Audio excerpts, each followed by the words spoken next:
Energy drinks P करके बच्चे मजबूत हो जाते हैं। आलिया और करीना लक्स से नहा करके खूबसूरत हो जाती हैं। शाहरुख खान गुटखा खाता है और विमल पान मसाला या विमल इलायची खा करके आप 6ठी मंजिल से नीचे कूद सकते हैं। कोल्ड ड्रिंक्स अगर आप पीते हैं तो आप 12वीं मंजिल से नीचे कूद सकते हैं। ये सब क्या है? ये सब भी तो भ्रामक विज्ञापन ही है। रिफाइन खा करके आपका हार्ट मजबूत हो जाता है।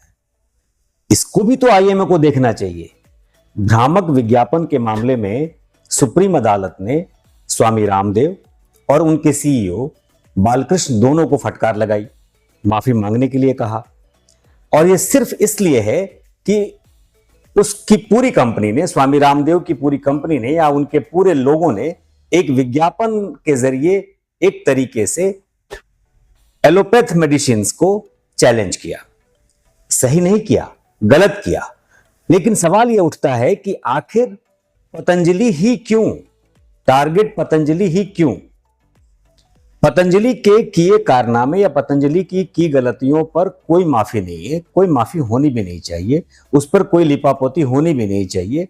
वो जो गलतियां कर रही है उसको सजा वैसी मिलनी चाहिए। भाई अदालत ने बुला लिया गया, अदालत में गए, माफी मांगी और अभी तक जवाब दाखिल नहीं किया। अदालत ने कहा कि 1 हफ्ते में आप जवाब दाखिल करिए। सवाल ये उठता है कि जो बातें मैं पहले कह रहा हूं कि विज्ञापन इस तरीके से लगातार बनाए जा रहे हैं जो भ्रामक ही हैं। अब फेयरनेस क्रीम के विज्ञापन आते हैं, आपने देखे होंगे कि भाई लगाइए और गोरा हो जाइए। फिर तो ये सारे फेयरनेस क्रीम की कंपनियां, फैक्ट्रियों को साउथ अफ्रीका भेज देना चाहिए, फिर पता नहीं क्या व्यापार हो जाता उनका। लेकिन सवाल ये उठता है कि आखिर इस तरीके के विज्ञापनों पर रोक लगेगी या नहीं लगेगी, और लगेगी तो कैसे लगेगी? दो अलग अलग बातें हैं जिसको लेकर के इन पूरे मामले को थोड़ा अलग नजरिए से देखा जाना चाहिए।